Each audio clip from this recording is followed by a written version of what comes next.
2 years ago, just after my grandmother died, we decided to cut down 2 trees in my backyard, which led to an eye-opening experience in my life. Knowing more about timber harvesting, illegal logging and exporting, causing biodiversities and other economical imbalance. 2 years later, just after my mother died, here we are with another chapter of timber.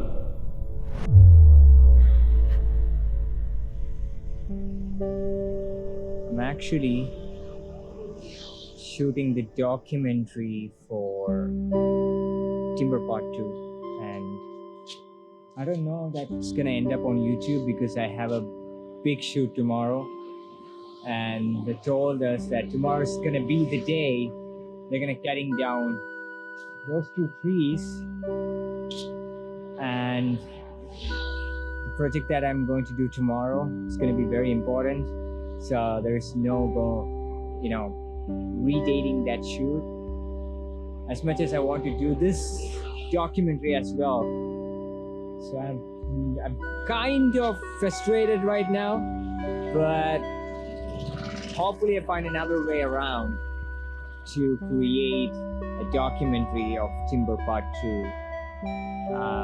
Gonna be limited footage of cutting down these two guys, but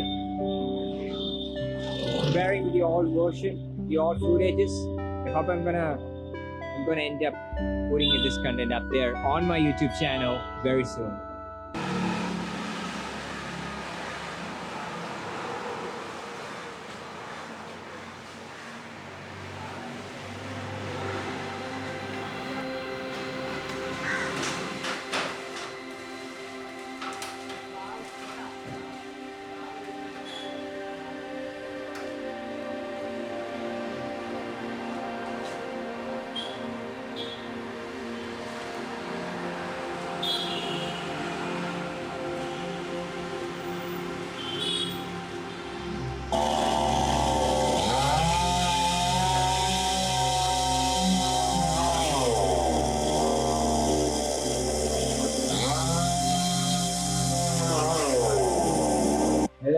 I learned a lot of things from the last video, and 2 years later, looking back at it with new data on timber harvesting and all other stuff, it's worse.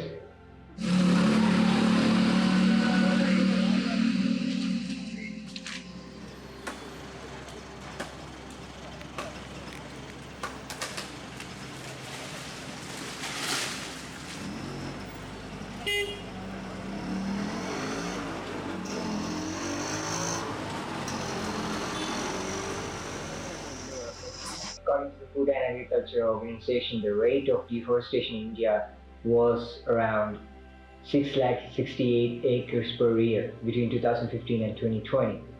As per data from 2001 to 2023, India lost 2.33 mile acres of tree covering, equivalent to a 6.0 decrease in tree cover since 2000.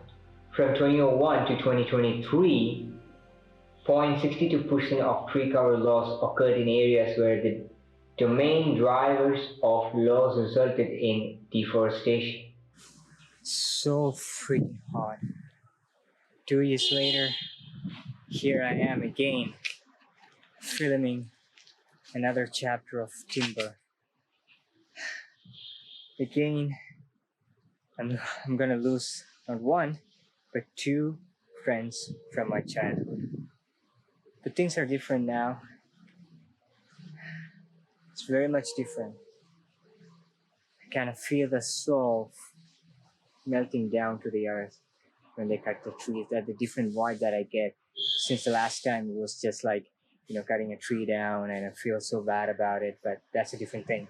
Here, I kind of feel the pain what they're going through right now. Now I know I include myself, the tree to myself as part of me, the entire cosmos as part of me. If something happened to it, I'm responsible, and I feel it.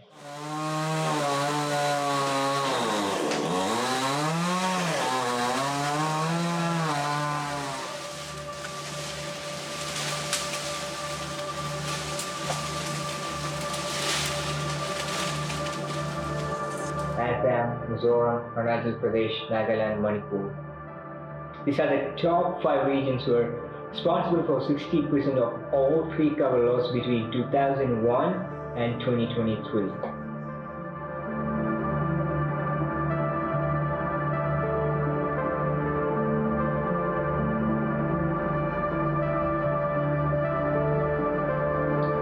According to the FAO, the rate of deforestation in India was 668 kHa per year between 2015 and 2020.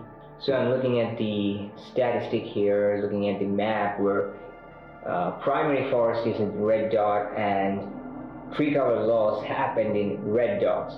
So I can see there's a lot happening in Karnataka and Kerala. Wow. I mean, these are all data as per I can see so far. These data are showing a lot of new things to me which I never explored.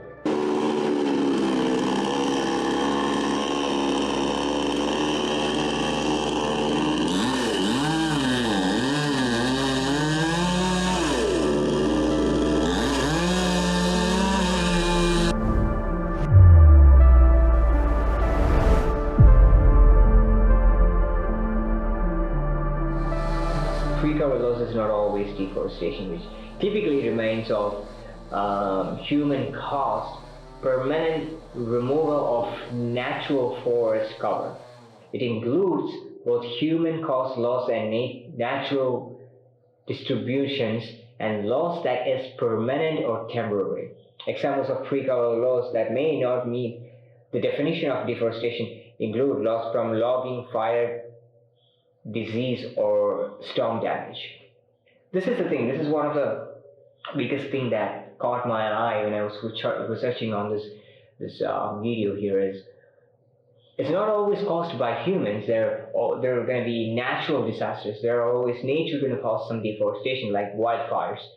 There are going to be diseased plants, plants going to also get affected by certain viruses, and it's going to cause deforestation in a natural state.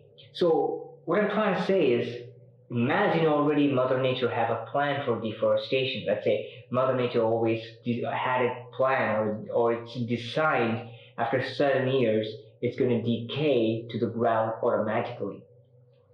I mean, nobody's going to, no trees going to fall within 70 years period of time, but imagine that it's already happening in some way, in certain level.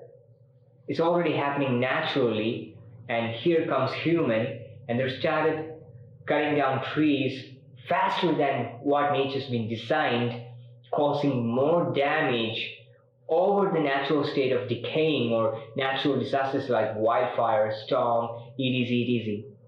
So combining these two things together cause a big mass destruction to the environment and ecological system. 2 years ago, I saw 2 trees fell apart. 2 months ago, I saw 2 souls fell apart.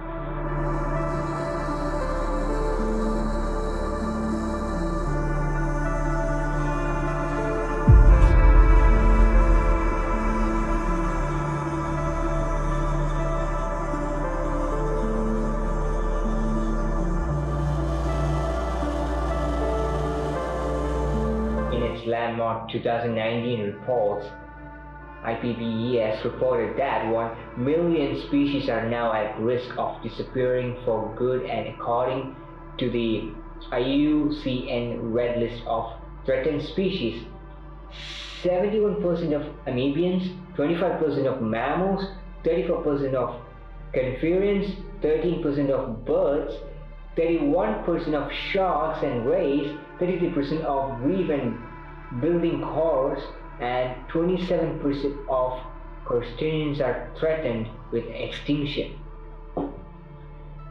That's a lot. I think I don't remember it correctly, but the last time when I checked it, it wasn't good. But now, on reading this is worse.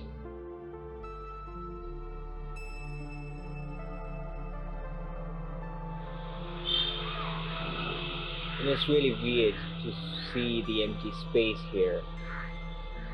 When you're gone, you're growing up, watching the street, watching the nature, knowing the trees, knowing the nature, and one day all of a sudden it's not here anymore. It kind of feels weird, so weird.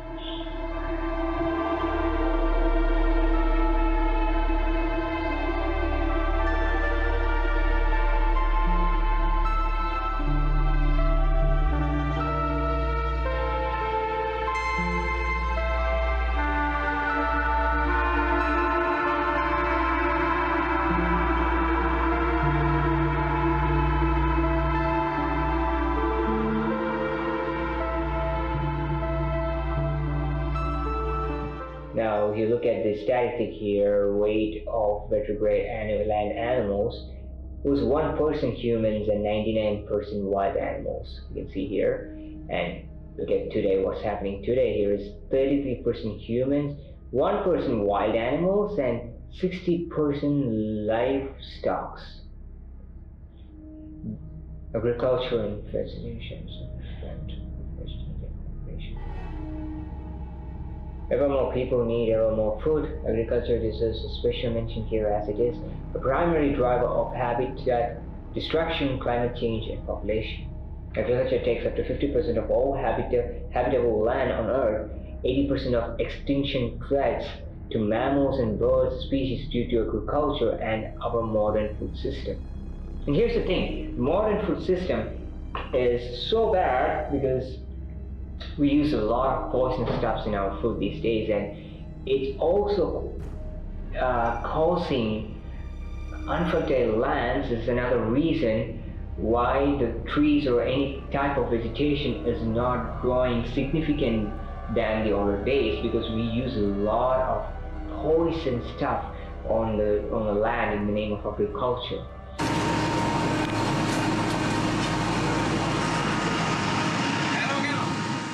Apart from all the information that I've shared, we had no choice but to cut down 2 trees, because the trees that we chopped down was the edge of our property leaning over to the public transportation system. So if we didn't cut down 2 trees, those 2 trees, like the natural disasters we're talking about in this video, if a heavy storm or something else happen, it's going to fall on to the neighbors or to the transportation system on the road, to the street, onto the people, causing a serious damage to the environment as well as caution to the people. So it was a very, very calculated decision, a wise decision to chop down those 2 trees. Otherwise, could have been ended up in a disaster one day. So, if that wasn't the reason, I wouldn't have agreed to cut down the trees, because we don't want to harm anyone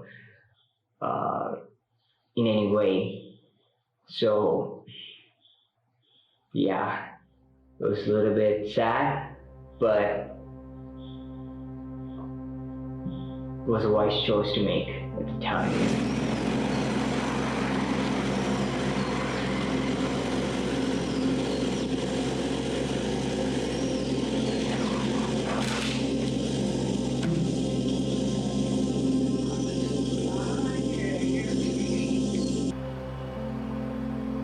Now, like I said, I'm going to plant more trees. We together try to bring back our nature, and we'll keep building a better future tomorrow.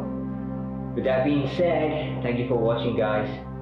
If you like this video, please do like, share, and subscribe for more films like this.